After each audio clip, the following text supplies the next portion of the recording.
Hey guys, Tyler here again with my 4th gen Camaro.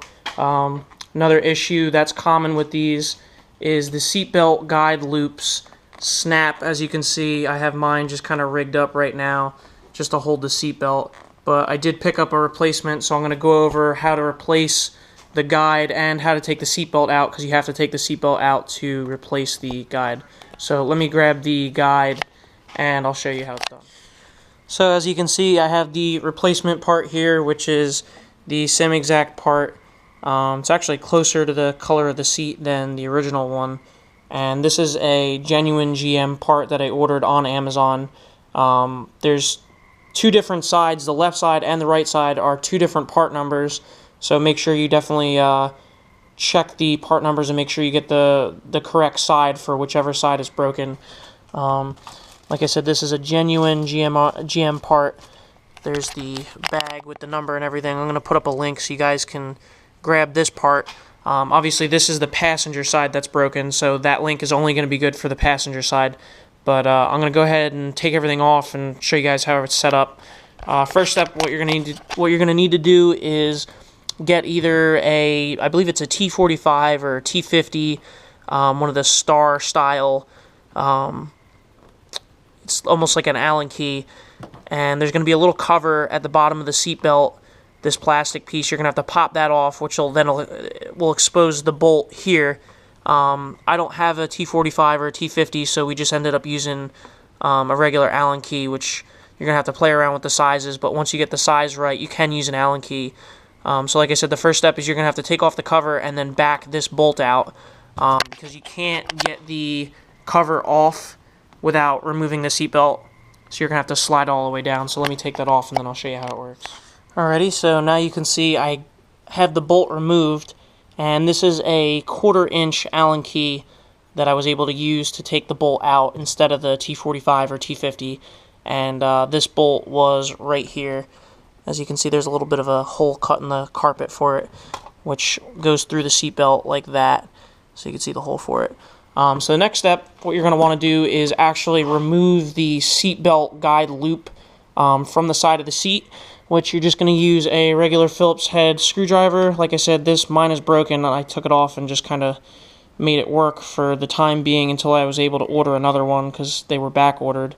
But like I said, the second step is you're just going to have to remove the 2 Phillips head screws that are holding it into the side of the seat, which I'm going to have to put the camera down so I can do this, but I'll show you guys in 1 second. So now you can see that we have the actual piece removed.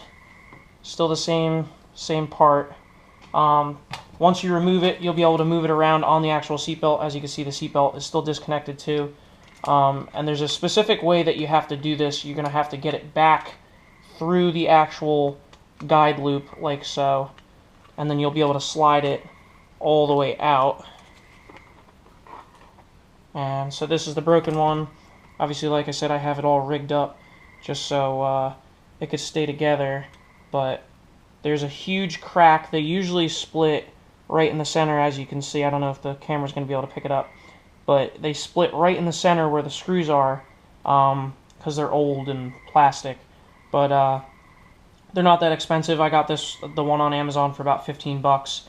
So now we'll go through the process of putting it back together. So now that we have our new part, basically all we have to do is just slide it on, like so.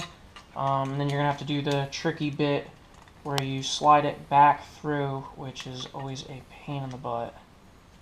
But there we go.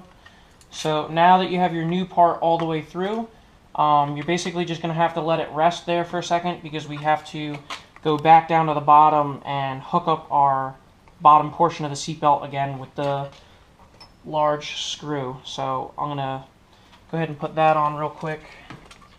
So now that we have our bottom piece connected again, like I said, you could use that 1/4 inch Allen key to tighten that back up.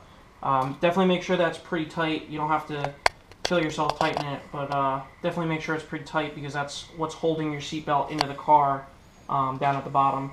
So now that we have that done, what we're going to do is just hook the loop back up into the actual seat, and you can see there's still an imprint from where the last one was, so you're just going to match it back up and then basically just screw it back in. So I'll show you the completed thing in 1 second. So now that you can see we got it all installed, you definitely want to make sure you don't tighten these screws too much, because that's how they crack on that center line. So definitely make sure it's nice and snug. As you can see, it does move around a little bit even when it's pretty tight.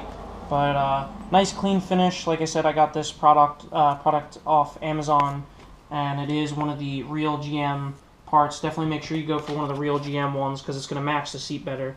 But if you guys have any questions, definitely leave a comment down below. I'll get back to you as soon as I can, and make sure to like and subscribe. Thanks for watching.